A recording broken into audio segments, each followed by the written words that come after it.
marked. They're coming in by stipulation. Why don't we do that as part of the, you're completing the SIR rebuttal case? Because the jury won't necessarily know what they are. Okay. And could we approach briefly? Okay.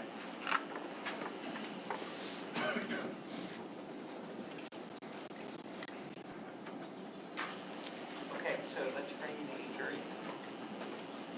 Do you want Dr. Cotton back on the stand now? Sure. Not wanting to go back to class.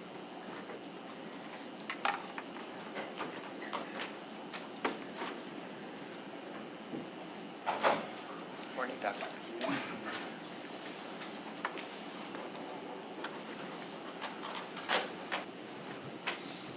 Okay, please be seated. Good morning. Hopefully everyone had a good weekend. I am going to apologize in advance. Whatever this cold is that is going around made its way to me over the weekend, so just bear with me as I cough throughout the morning. I just wanted to check in briefly to see if over the course of the weekend you've learned anything new about the case or become aware of any information which you were not aware of at the time the jury was selected, or which you now remember which might influence you about the case, or whether there's any reason why you cannot fairly and impartially evaluate the evidence and deliver a just verdict. No. Okay, everyone is saying no. Counsel content? Yes, Your Honor. All right, so I think we left off with the beginning of the cross-examination. We still have Dr. Cotton on the stand, and Dr. Cotton, you're still under oath. Thank you.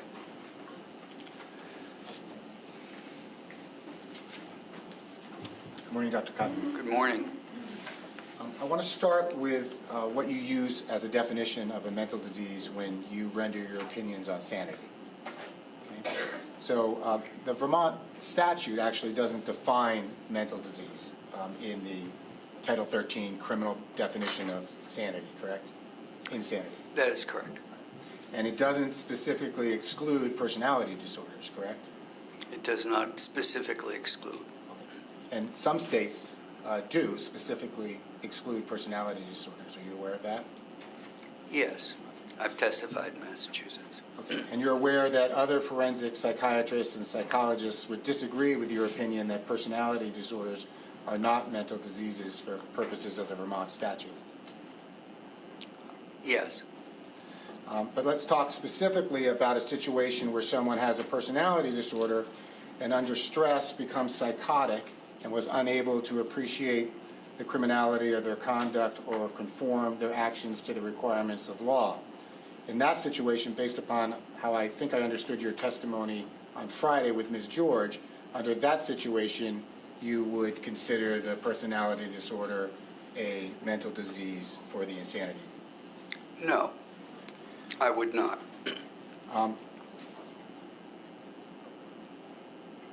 Other psychiatrists would disagree with you on that as well, correct? Some.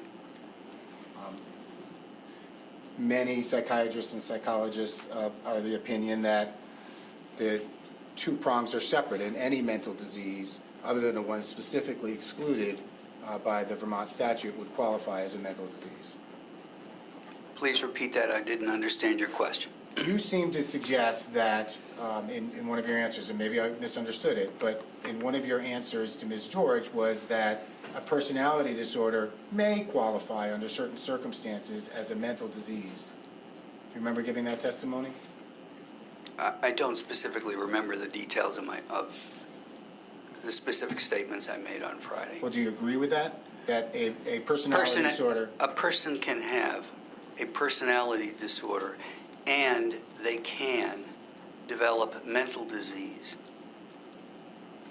that can be defined as a mental disease. That is correct. For the purposes of the Vermont statute? Yes, develop a mental disease that can be, in my opinion, meet the standards of mental disease. You've had cases where you were court-ordered to do an evaluation and found somebody sane. at the time of the offense, correct? Yes, And you've done evaluations where you, that were ordered by the court where you found people to be insane at the time of the offense, correct? that is correct. You've never done an evaluation and found somebody insane at the time of the offense, and then the state went out and hired an expert that found the person sane at the time of the offense. I don't, I don't have the trajectory of the, are you talking about cases that have come to court and that I've testified? Cases that have been contested, in which there's kind of a psychiatrist on either side or a psychologist. It's a contested matter, Yes, and where you essentially were on the side of the defense on sanity. testifying that the person was insane? Are you Yes, saying? where the state went out and hired somebody and said that they were sane. That may have been, I can't specifically recall. Do you remember I But- asked you that question in deposition? You may have, I'm And that your sorry. answer in deposition was, yes, you can remember one case, and you talked about it a little bit, and then do you remember sending a follow-up email saying, actually, that was competency, not sanity? I don't remember, but I don't doubt that that happened. And so I specifically asked you of the situation that I'm talking about.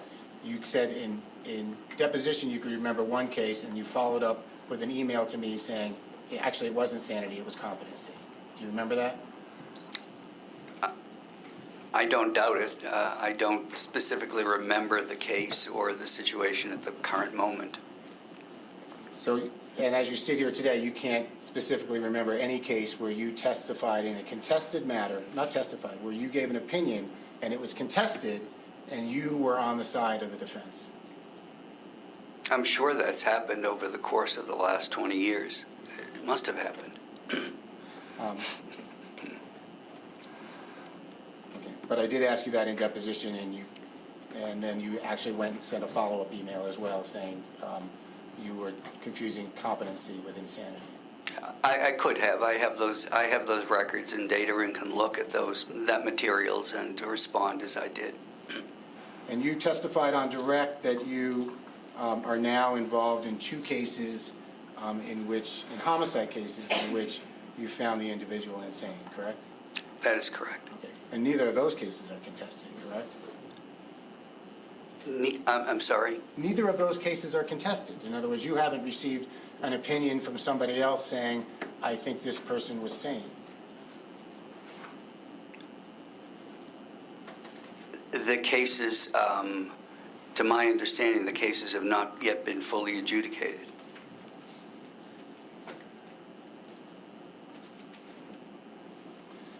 When you're ordered to do a competency and sanity evaluation, you have a standard methodology, correct?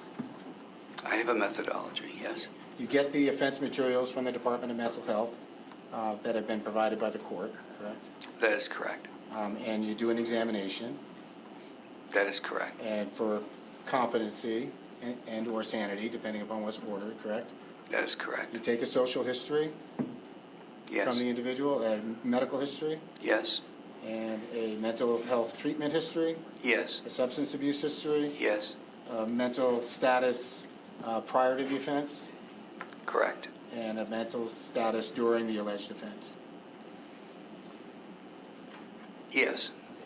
And you do a mental status exam as well, correct? Correct. So if, I'm sorry, the mental status examination that is presented in the report is the mental status examination, the full mental status examination of the person at the time that I'm examining the individual. As a part of the examination and a review of the data on the day of the offense or around that time, I will ask questions about the person's mental state but I don't do a formal evaluation of the mental status in the same way at the time of the that I do on the day of the offense. The data isn't the full data isn't available, number one, and number two, the person is able to answer questions about mood and thought at the time. But I would not say it's a, quote, full mental status examination that the person at the time of the offense. And so if you're ordered to do competency and sanity, you would do all of those things in the examination that we just talked about. Get all of that history, do all of those evaluations. The ones that we talked about, except for you asked me a question about mental status at the time of the offense. And you can get releases for additional information from the individual you're examining, correct? That is correct. Speak with family members. Correct. Or outside other doctors. Or hospitals, or previous treatment facilities, outpatient services, yes. Or medical records. Yes. And in your capacity as the contractor for Department of Mental Health, you were ordered to do a competency and sanity evaluation of Mr. Bourgoin, correct? I was. And you said you got a large amount of materials from the Department of Mental Health, correct? I'm sure I did.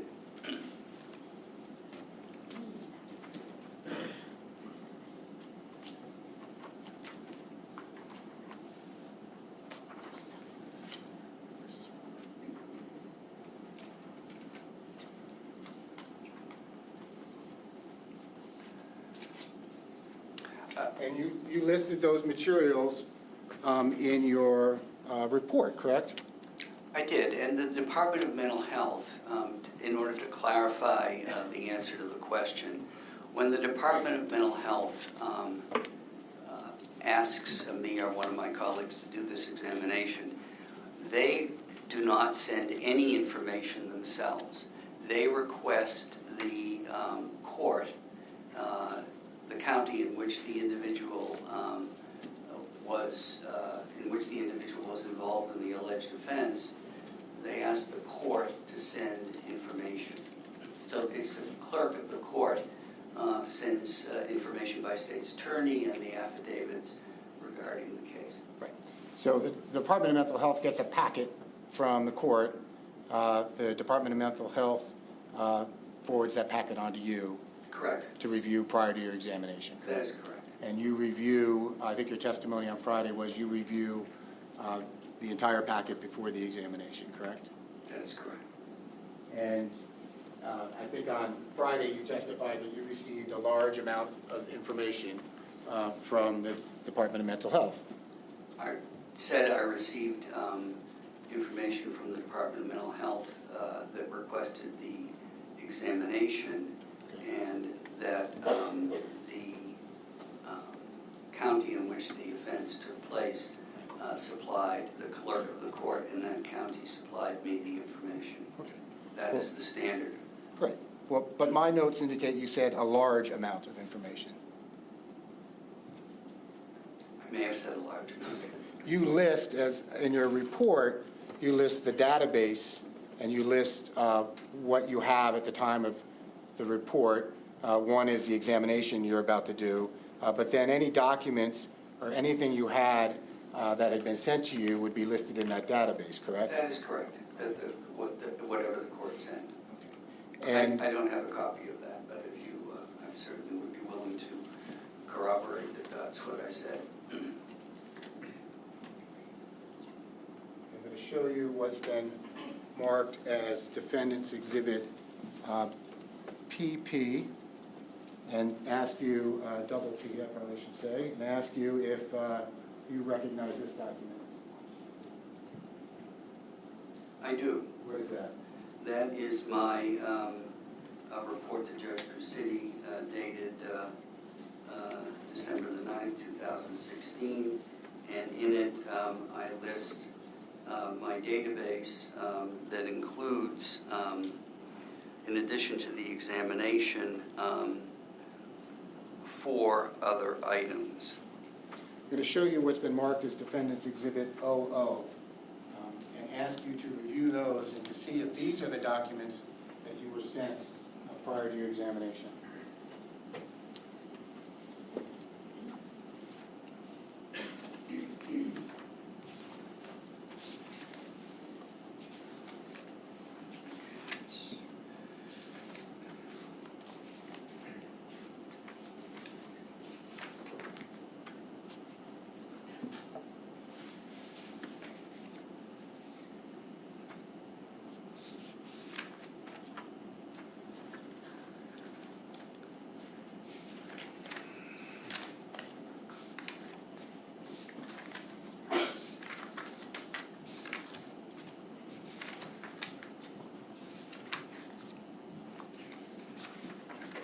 just the first is a 12-page affidavit by Detective Katz, which is listed.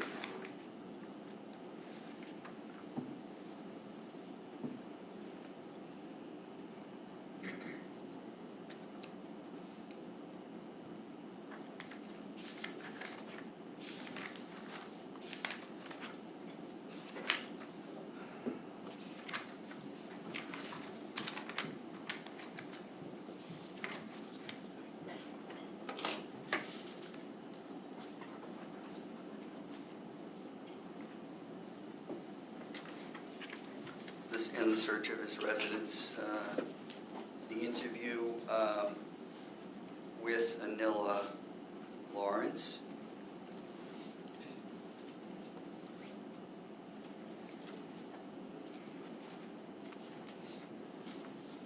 the interview with her father, Joel Najman,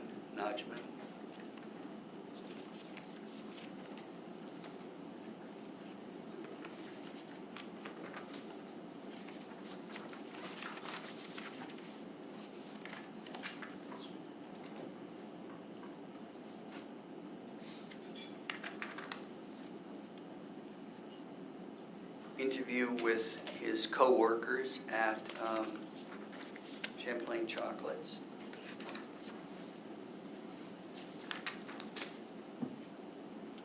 Interview with Alan Kospic.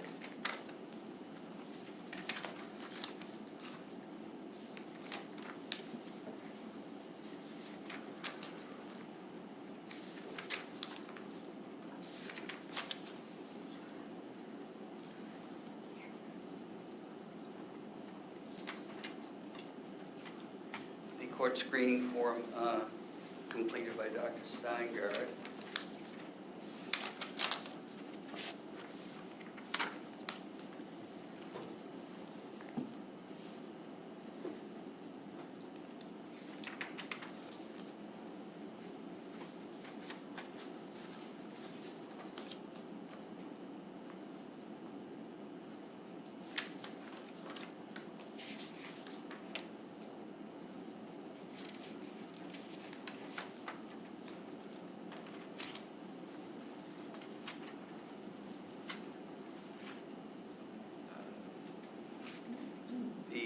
Interview with Chris Page and the affidavit of Officer Eric Shepard is likely in here. I just didn't note the page that had their names on it. And so those are the materials that you had prior to examining Mr. Bourgoin, correct? That is correct. These are the materials. Okay. On direct testimony on Friday, you testified that you had UVM medical records prior to your exam. Do you remember that testimony?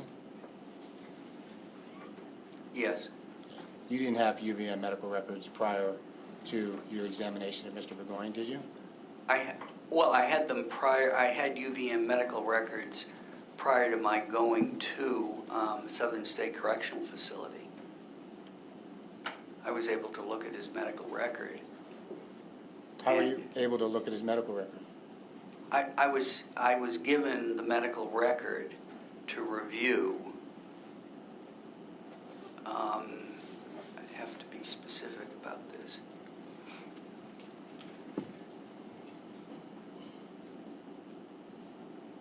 Perhaps I'm conflating it with a material that came after the exam.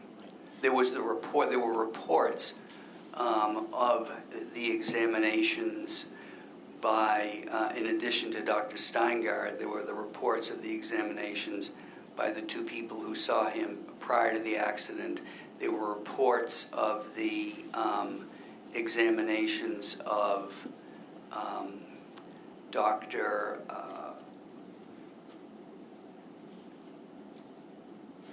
Runyon. There were reports of the examination of Dr. Kennedy, reports of the examination of Dr. Evan Eiler, and reports of the examinations. Those are the examinations, and Dr. Linder. Those things were mentioned in material that I knew about at the time that I saw Mr. Bourgoin.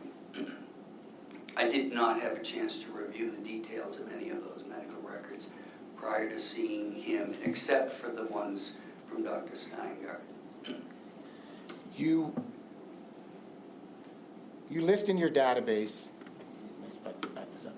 your testimony, I thought, was you receive a packet of information from the Department of Mental Health that was forwarded to you by the court, correct? Yes, And that you review everything that you've received prior to your examination. that is correct. And you list everything that you've received and therefore reviewed in your database. That is correct. And that's prior to writing your report. That is correct. And none of those things you just talked about are listed in your report. That is correct. Because I did not, none of those things I've talked about that I mentioned in my direct examination when questioned by the state on Friday were available to me at the time, except for the fact that they had occurred. That was available to me at the time. And I subsequently had the opportunity to review that data. So the data that you just talked about is all stuff you saw after you wrote your report. The details of those reports, yes. Well, the reports, you didn't have those reports in your possession at the time that you wrote your report, correct? That is correct. I only had in my possession at the time of the report the items that are listed in my database. Okay. And so on direct examination, back to my original question, on direct examination, you said that you reviewed the UVM medical records prior to your exam with Mr. Bourgoin. That's not accurate, correct? If I said that, that is not accurate. And you talked about a screening form by Dr. Steingart, correct? Yes. You did have an opportunity to review that I did. prior to meeting with Mr. Bourgoin, I correct? did have an opportunity to review Sandy Steingart's examination report. And that was a screening done by Dr. Steingart on the day of the arraignment of Mr. Bourgoin at the hospital, correct? I can't say specifically the circumstances of Dr. Steingart's screening of Mr. Bourgoin. Well, you have, there's a I have the copy of I have the copy of her examination, and I have the copy of her findings that he was not a person in need of inpatient hospitalization. Well, you have a copy of that in the packet that I gave you, correct? Would reviewing that refresh your recollection about whether or not this was a court screening done prior to Mr. Bourgoin's arraignment on October 14th, 2016? I don't, it was done, it was completed on October 14, 2016. Right. And would looking at it refresh your recollection about whether or not this was a court screening? The standard Department of Mental Health, whether you do inpatient or outpatient, those are court screenings. I can look, but specifically. But is it your understanding that's what she was doing? She was doing a court screening of Mr. Bourgoin prior to his arraignment?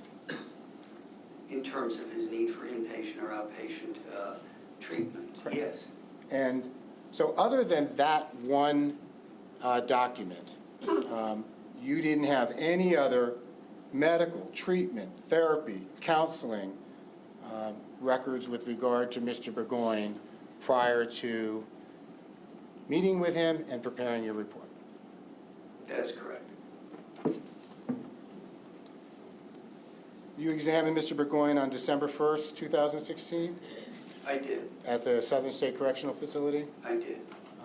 for about 4 hours, That is correct. and you didn't record the exam, correct? I know you got your dictaphone, we'll talk about that, but you didn't do a contemporaneous full recording of the exam, correct? That is correct.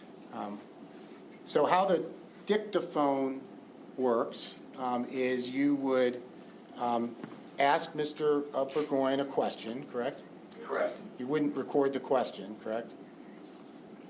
Generally not, no. And then he would give an answer, Correct. and then you would dictate the answer into your dictaphone, correct? That is correct. So if he said, you would say, what time did you get up that day? And he would say, I got up around 8, and then you would turn the dictaphone on and say, he says he got up at 8 o'clock that day. Yes, what I tell the individuals with whom I meet is that my colleagues generally use a computer to do the same thing that I do in terms of writing responses to their questions, and that in this way they have an opportunity to listen to what gets placed into the computer or into the record of the dialogue, and I ask them to please correct me if I make an error in terms of their response. And you don't put into your dictaphone everything that the individual says, correct? No, I put into my dictaphone answers to the questions that I ask. Right. And you might summarize some of those answers? I may put part of the answer in, yes. Okay. Or paraphrase? Could be, though if it's quoted, it's not paraphrased. For example, if somebody were to, you asked them, where did you work?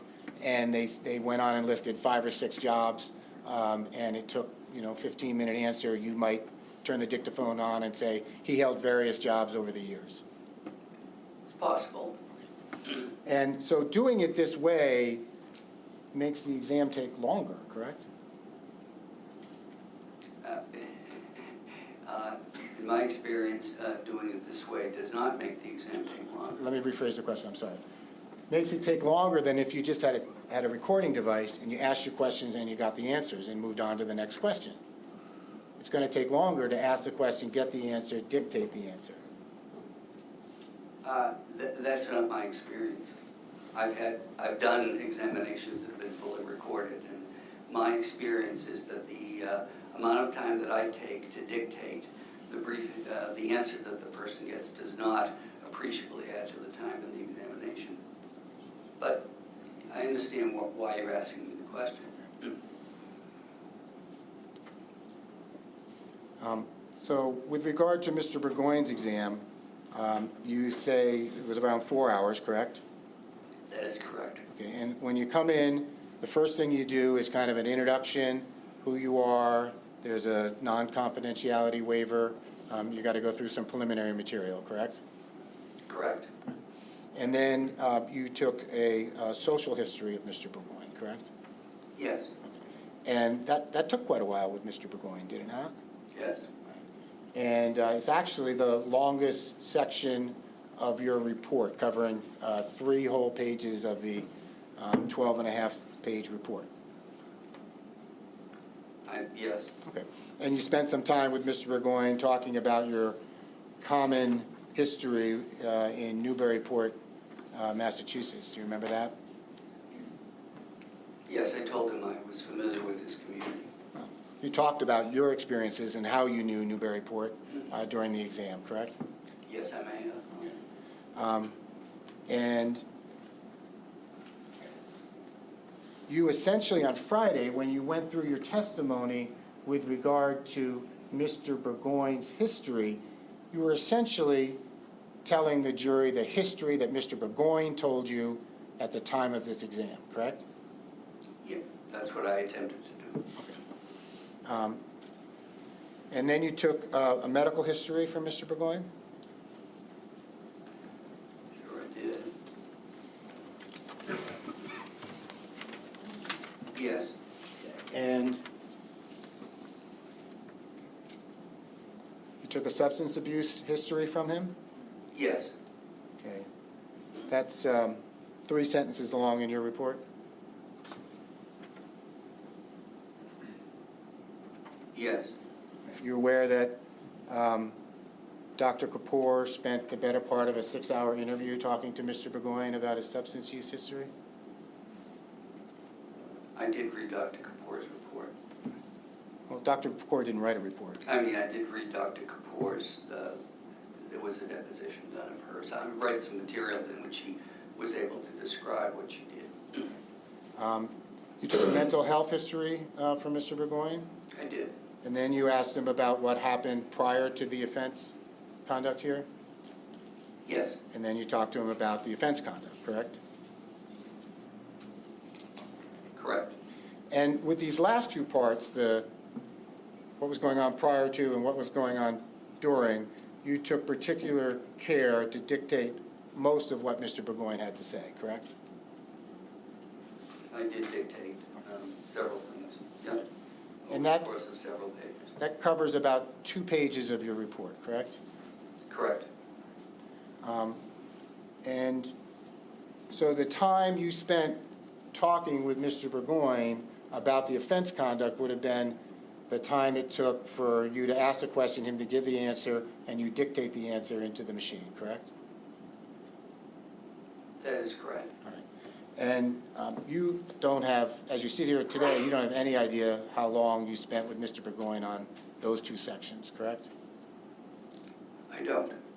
However, the characterization about his mental state at the time of the offense is lost in part of your questioning, because you pointed out that the social history is quite lengthy. And as a part of that social history, and as a part of his describing his development and work life and work history over time, he had the opportunity in the dialogue with me to talk about his mental state during a variety of different experiences over the course of his lifetime.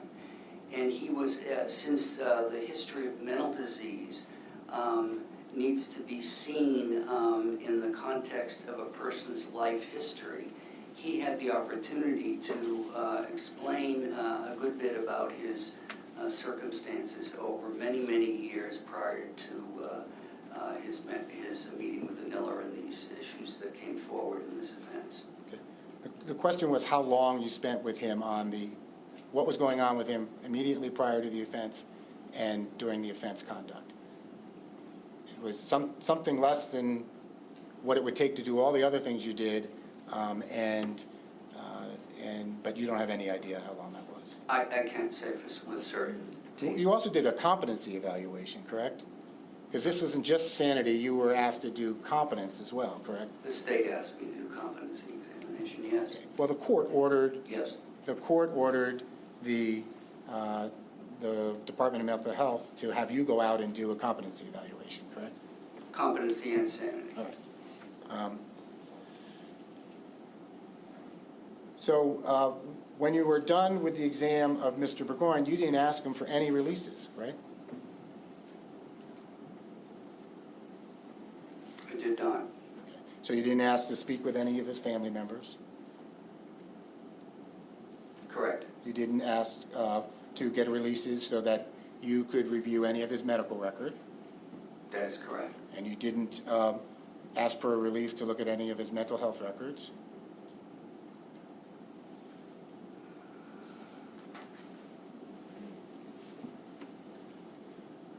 He told me that the only mental health treatment that he had was the anger management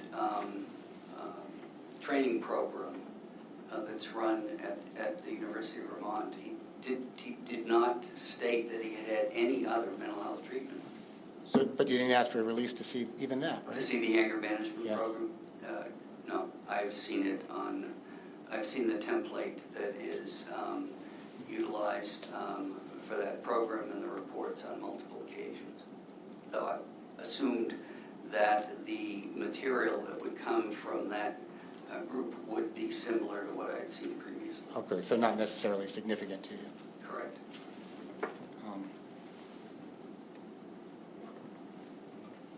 And when you were done your exam with Mr. Bourgoin, you didn't ask the Department of Health Legal Department for additional time to complete your report, correct? I did not ask them, no. You can do that, correct? I can. There's no Attorney Kamens, there's no time line for the reports. The department asks strongly that the report be done in a certain amount of time. So the group of us try to comply with that. But there are times that I've taken longer than the quote required time. Okay. Your contract doesn't say that if you want additional time, you need to request it from the Department of Mental Health Legal Department? It does not say that. Okay. Your contract does say, though, that you're expected to get a report to the court within 5 days if it's an inpatient examination, correct? Yes, And 10 days if it's an outpatient examination, it correct? does. And there's a penalty, financial penalty if you're late, correct? That is correct. And you get a bonus if you get it in early. Well, you get you get $175 if you get it in within the framework that they request. And out of the 19, I think you said 1,900 exams you've done, most of them you can do within those timeframes, correct? Most of them, but not all. Okay, because most of them are fairly straightforward, correct? I don't know if I would use that term, but I would state that the data usually is available within the time frame, and there are circumstances in which the data is not available. It may be not so relevant because there's other data that's available. For example, you get some hospital records, but not all the hospital records, and you then make a decision as to whether you want to wait for the additional record or not. Okay, but you didn't request any additional materials. Well, let me strike that. This wasn't a run-of-the-mill case, was it? No, And you didn't request any additional materials prior to writing your report? yes, I'm correct? Yes. You did not? Mhm. Okay. So Mr. Bourgoin had spoke to you about, for example, going to UVM Medical Center on the Saturday morning before the crash, correct? correct. You didn't request those medical records. That is correct. He described to me his interaction at the emergency service, and it was to me it's certainly a common interaction at the emergency medical service. But Mr. Bourgoin had been at the hospital the day of the crash, and you didn't request those records. That is correct. And Mr. Bourgoin had been at the hospital for a week to 10 days after the crash, and you didn't request those records. That is correct.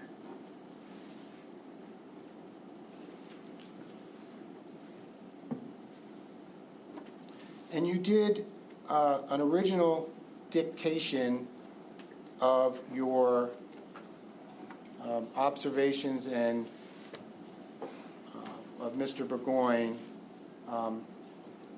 that was transcribed on December 7th. Do you remember that? Correct. And so, with regard to your process, you, before the exam even, and maybe after, but before the exam, you'll dictate your notes with regard to your review of the documents in the case into the dictaphone. Generally, I do that, yes. Then you go to the exam and you dictate into the machine the actual examination. We talked That about is that correct. process. And then when you're done the exam, you dictate into the machine kind of your impressions about what you reviewed so far, the exam and the examination, correct? Yes. And you did that in this case, correct? I did. Okay. And then you send your dictation off to be typed up? I type it myself generally, but some of it gets typed by somebody else sometimes. Okay. Well, we're looking at the original dictation transcript. Refresh your recollection about whether you sent this one out or you Oh, I'm typed it up sure I yourself. sent this one. Okay. Yeah. So you're There's sure no you question. put in what you put into your original dictation and then you sent it out, email it to somebody or? No, it does not get sent. It gets sent by a secure transcription gear method through email. Okay. But it's encrypted. All right. It was just mail or email. Yes. It got sent to some out-of-state company? No, it got sent to somebody who transcribes for me who lives in Milton. Okay. And what's the turnaround time on the transcription?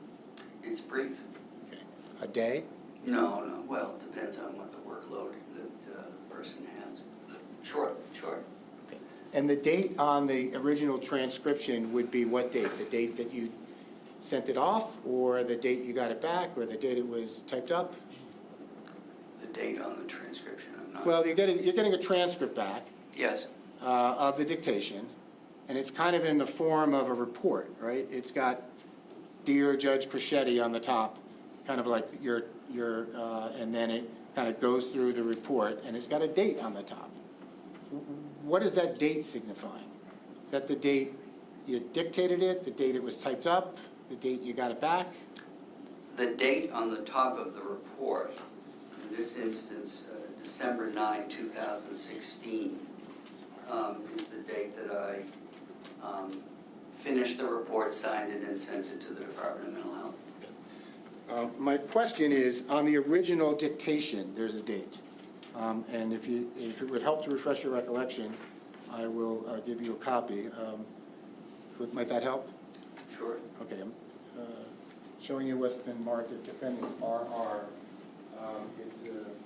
I've seen it before. Is that the original dictation in this case?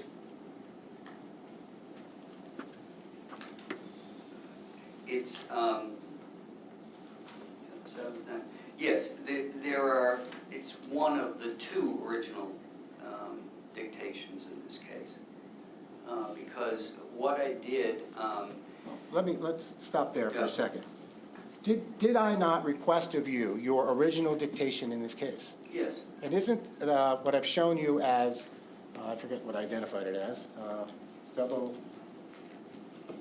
R, is this the one with the? is Oh, actually a fax cover page from you with your handwriting saying original dictation on it. let me,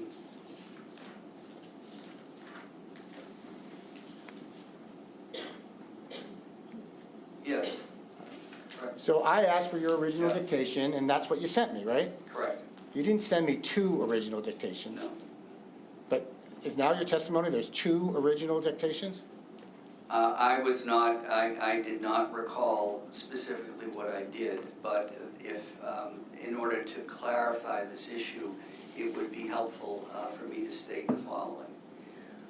When I see somebody like Mr. Bourgoin, and I sit with them and do the examination as I did, one of my responsibilities is to think during the course of the examination about what the potential mental disease may or may not be.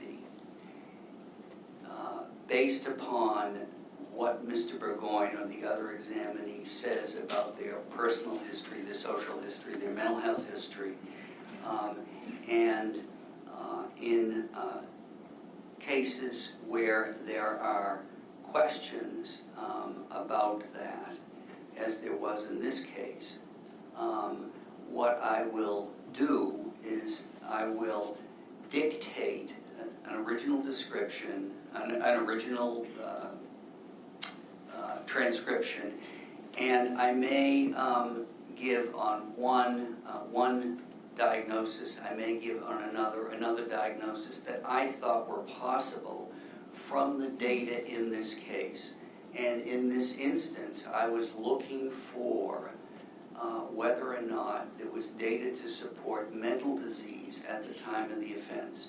So what I do is I put a diagnosis that would fit with mental disease at the time of the offense, and I put a diagnosis that I also thought about that would not fit with mental disease at the time of the offense. And I will take these reports and I will look at them. I will look at the data again, think about what fits from my professional perspective, which I formed during the course of the examination because Mr. Bourgoin was extremely detailed about his history and about the kinds of things that he did and the way that he thought.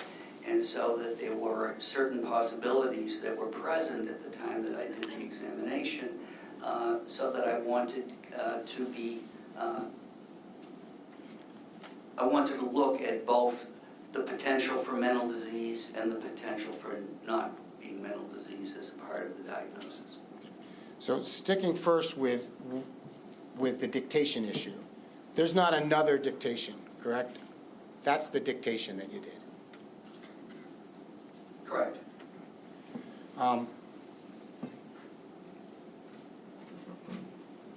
And so, kind of back to my original question where we started, do you know when you did that dictation? After December 1st. I did the dictation at the time of the examination. And then, but then you did your impressions part sometime after the examination, correct?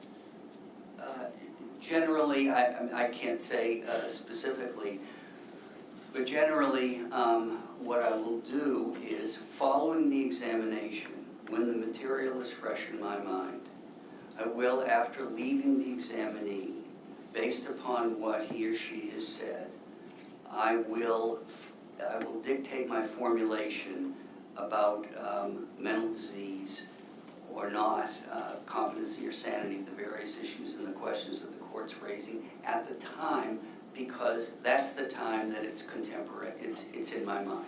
So it's quite likely that you dictated the kind of the opinions formulation portion of this dictation on December 1st.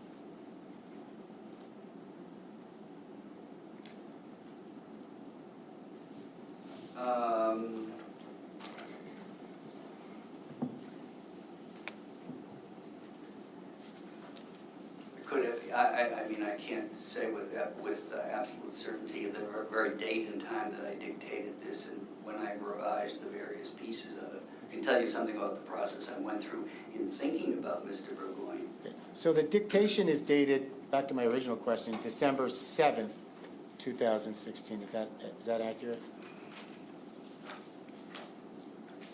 The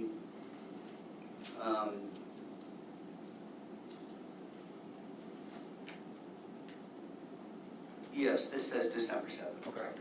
So it was sometime between December 1st and December 7th that you finished all of that dictation, correct? Yes. So the original question was, that date, December 7th, is that the date the transcriber transcribed it for you? Would that be the date that the transcriber would put on that transcription?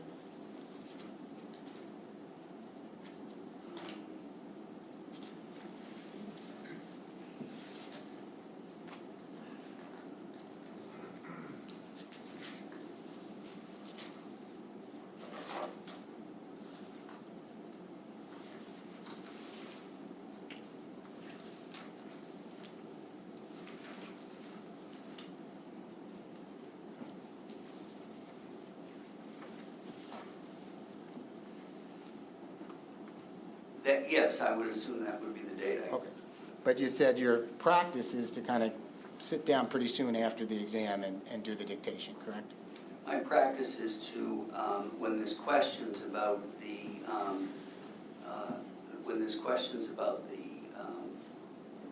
question of mental disease, I try to think out loud about the evidence that supports one or the other. Okay. And what you got back in that dictation is a fairly complete report, correct? I mean, it's got all the sections in it Yes. laid out. It has a section for social history, correct? Yes, the only sections that it's missing in this report dated 7 is mental health treatment history, substance use treatment history, legal history. And, yes. Right, because the only information you had at that point with regard to those three subjects, well, two of them at least, substance abuse and mental health history would have been information you got from Mr. Bourgoin, correct? That is correct. And in that report, it's also got the whole competency part laid out, correct?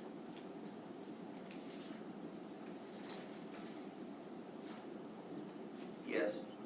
And the social history that's in that dictation is exactly the same as the social history that appears in the final report. Do you remember that? You didn't edit that at all? It could be, I could look at it, but if I will take your word for it. Because the dictation is That's all your notes, right? You're not taking notes as well, you just have the dictation. That is correct. And in that report, you wrote, Mr. Bourgoin may have had an acute psychotic disorder at the time of the alleged offense. Do you remember that? What page are you on?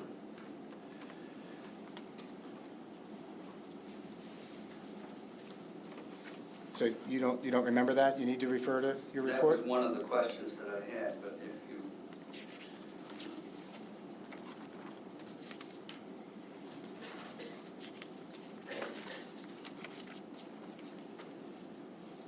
I could go read through it, but if you have the page on the site.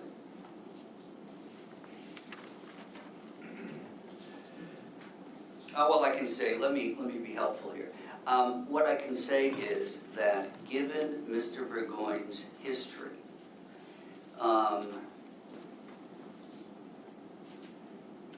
Why don't you, Given- again, I want to ask this question. Sure. Did you write in the report, Mr. Bourgoin may have had an acute psychotic disorder at the time of the alleged offense? So if you look at page 11,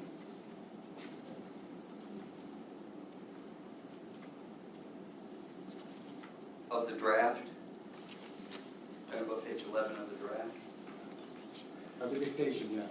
That's what we're talking about. What you put in this, your initial impressions that you had about Mr. Bourgoin yes, soon after the event. yes, that is in the draft, that is Okay, correct. those words. He may have had an acute psychotic disorder at the time of the alleged offense. Correct, And that this condition appears to have included active symptoms at the time and would be considered a mental disease. that is correct, And that his reports are consistent with delusional thoughts.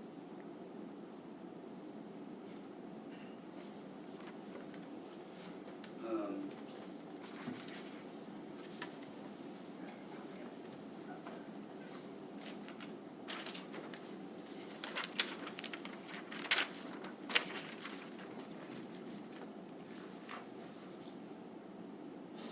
I don't see where I said, I'm not doubting that I said that, but I don't, can you point out to me, please, where I said this, these reports may be consistent with delusional thoughts? If you look at the bottom of page 9, Bottom of page 9.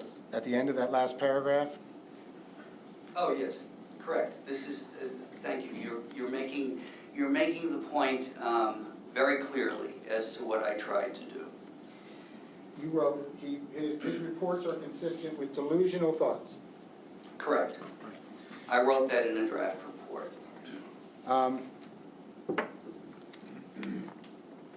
Now, there's nothing in that original dictation setting out an alternative, well, it's right there.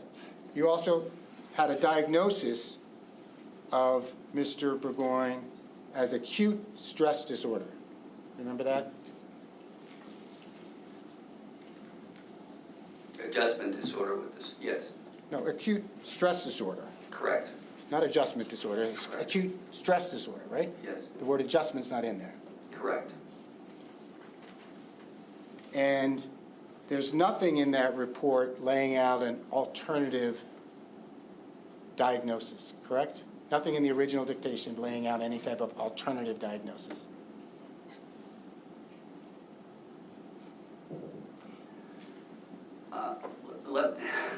Let me explain to you again what I do, and I'd like you to answer my question, Dr. Cotton. There's nothing in nothing that in- original dictation there's laying out nothing- an alternative diagnosis. that is correct. There's nothing in that dictation laying out any type of alternative to him having an acute psychotic disorder at the time of the alleged offense. That was a draft, and at that time, There's nothing in that Caicos, report. at that time, in that draft, I was attempting to take a look at a question as to whether or not he had a mental disease. And so what I did is I wrote the report. I developed the only potential, in my opinion, diagnosis that could fit the disorder of could fit the definition of mental disease. And I put that into this draft report. Then I went back and I looked at the data again, and I thought about the examination again. and I thought about the information that I had about Mr. Bourgoin, and I said to myself, this does not fit with a disorder of thought.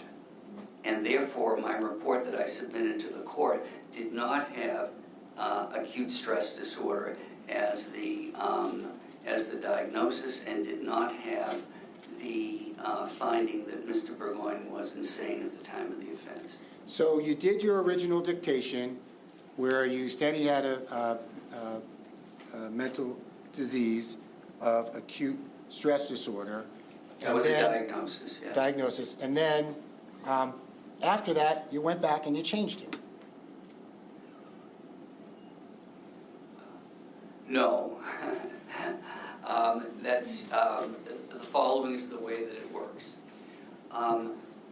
When I do a report for somebody who has a charge, and the question about mental disease comes forward as a part of the examination, I make an attempt to determine is there evidence to support mental disease.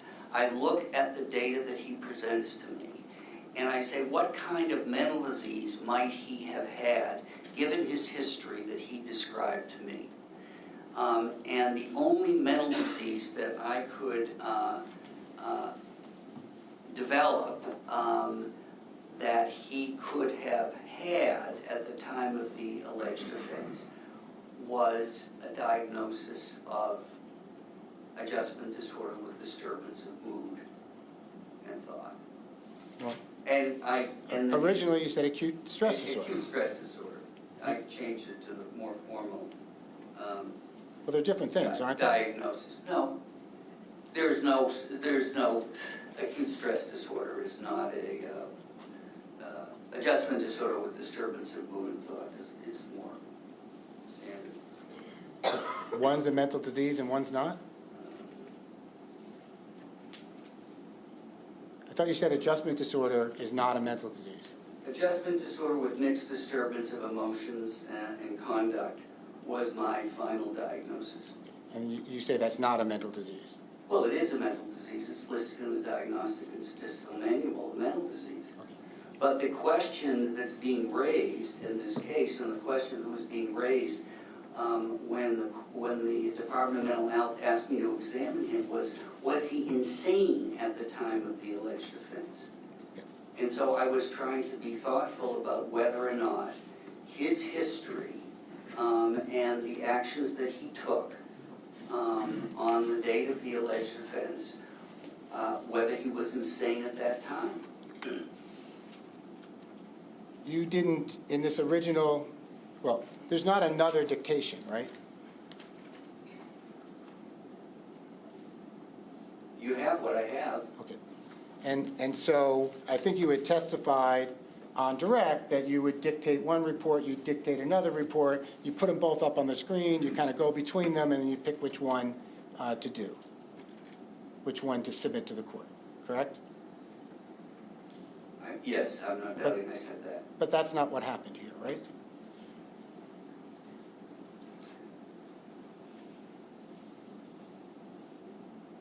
I may have been discussing the process that I went through in thinking about what the diagnosis was, and I may have, I did think about the question, was he psychotic at the time of the alleged offense? I understand that you did your original dictation, and then you submitted a final report that was different than your original dictation. I'm not suggesting you didn't think about it between step one and step two. The question is, you testified at direct that you did two dictations, you put them up on the screen, you kind of went between the two, you thought about them, and you decided which one to submit to the court. And my question is, it doesn't sound like that's what happened here. It sounds like you did the dictation, you sent it off, and then subsequently you changed what was in the original dictation and submitted that to the court.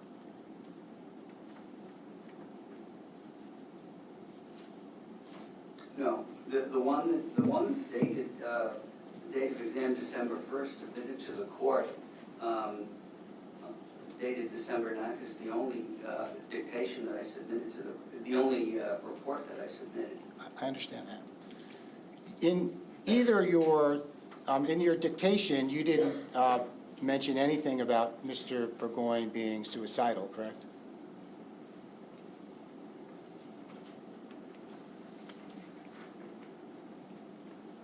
I could go look, but I'm sure I might have said that he was certainly despairing. There was Okay. no question about that. Despairing's different than suicidal, correct?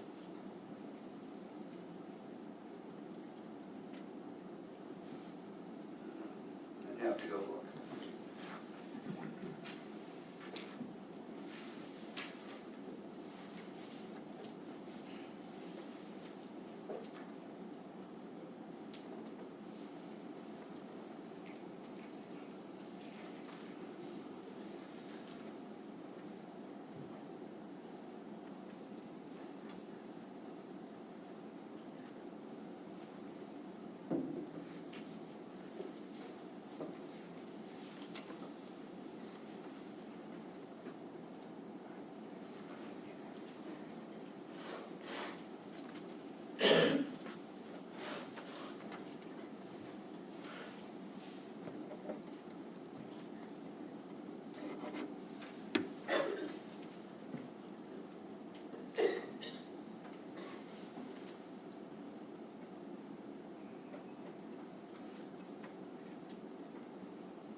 I don't see that I said he was suicidal. Okay. Or rageful?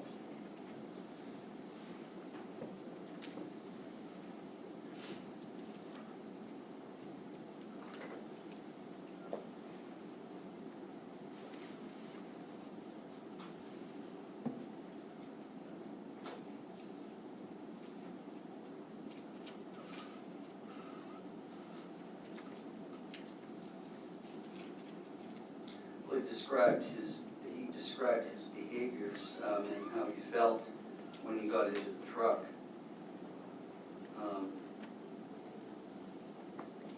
And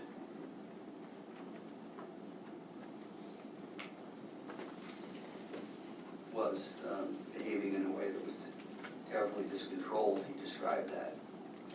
But I'm asking your opinion. You didn't provide an opinion that Mr. Bourgoin was rageful on the night of the incident. I did not provide an opinion. I provided the description of what he told me. Okay. Now, this original dictation, you didn't provide that to the parties or the court when you submitted your final report, correct? No, I don't. And then after you were listed as a witness by the state and reviewed more materials, I took your deposition, right? Yes. Okay. And you didn't, that was in March of this year, correct? Yes. And you didn't disclose this original dictation to anyone prior to that deposition, correct? No. Okay. It's only after I asked for it that you sent it to the state to provide to me, correct? Correct. And that was in April of this year. Yes. So then, you write your report, it's dated December 9th, 2016, correct? That is correct. And in that report, you say Mr. Bourgoin is not suffering from a mental illness, correct?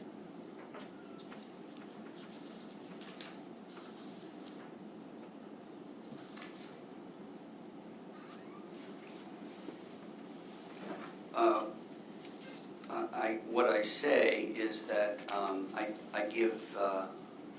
was suffering from a mental disease. Okay. He was suffering from symptoms of adjustment disorder with mixed disturbance of emotions and conduct.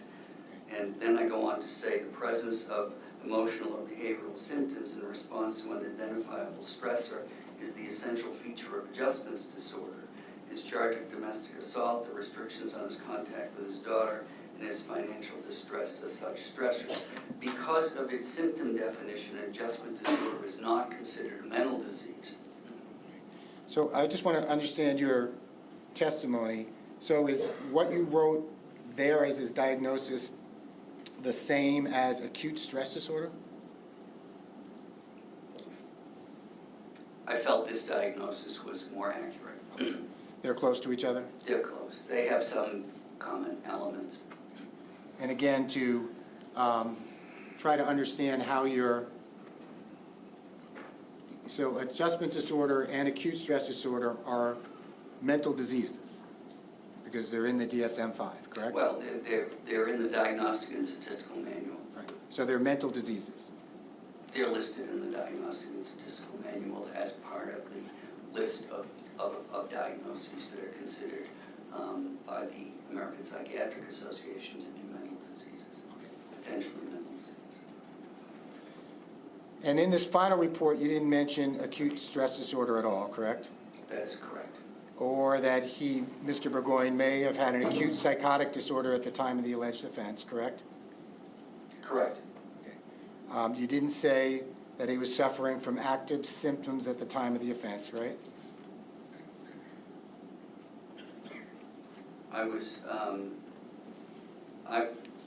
Yes, I said he was suffering from active symptoms at the time of the alleged offense. Okay. Active symptoms of the adjustment disorder. Active symptoms with disturbance, it's with disturbance of emotions and conduct. And you can have severe disturbance of emotions and severe disturbance of conduct and meet the criteria for this diagnosis. If you don't meet the criteria for the length of time and the presentation of the symptoms that are a part of what is considered legally to be a mental disease. And that is for that reason that I used this diagnosis of adjustment disorder with disturbance of emotions and conduct. Okay. So in your original dictation, I think when you were talking about active symptoms, you were talking about active symptoms of his acute psychotic disorder. So you didn't put in your final report that he was suffering active symptoms of an acute psychotic disorder, correct? That is correct.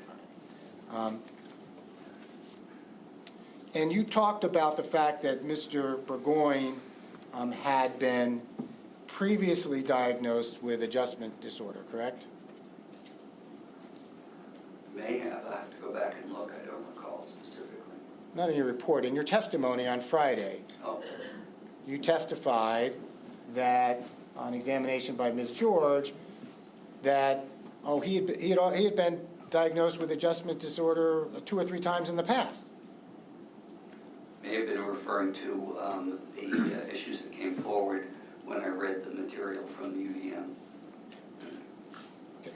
Now, are you aware of what the previous times were where Mr. Bourgoin was diagnosed with adjustment disorder?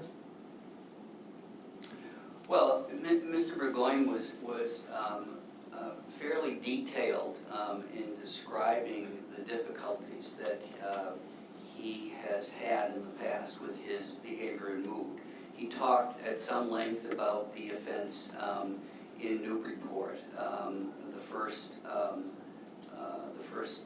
domestic assault offense, and his loss of control and the sorrow that he had following that event. And then he talked also at some length about the difficulties that he faced when he found out that Anila was not she filed taxes in a way that he was not familiar with or felt was not right. It caused him more financial difficulties, and he talked about the distress that he had, and he talked about how it led, in his opinion, to his loss of control with her that led to the second charge of domestic assault. I'm sorry, Doctor.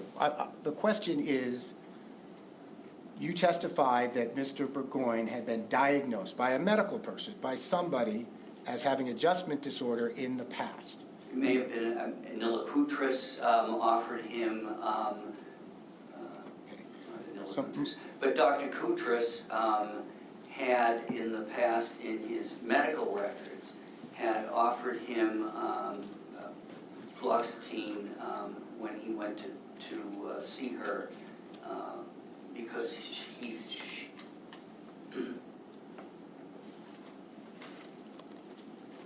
sorry, I didn't mean to turn my back on you, Doctor. I Yeah. apologize. Yep.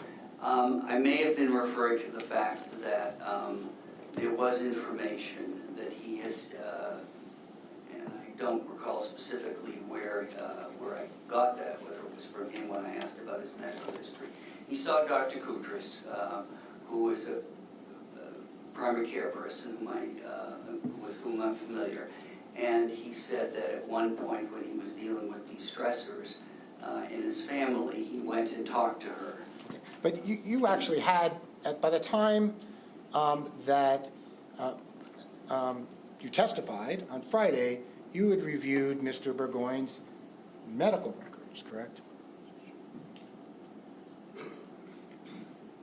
Dr. Koutras, the comments from Dr. Koutras were, I can't recall specifically where I got this information, that he had, may have been a part of his dialogue about had he been treated with medication in the past. And so, I'm going to show you what's been marked as Defendant's SS, and tell me if you recognize what this packet is.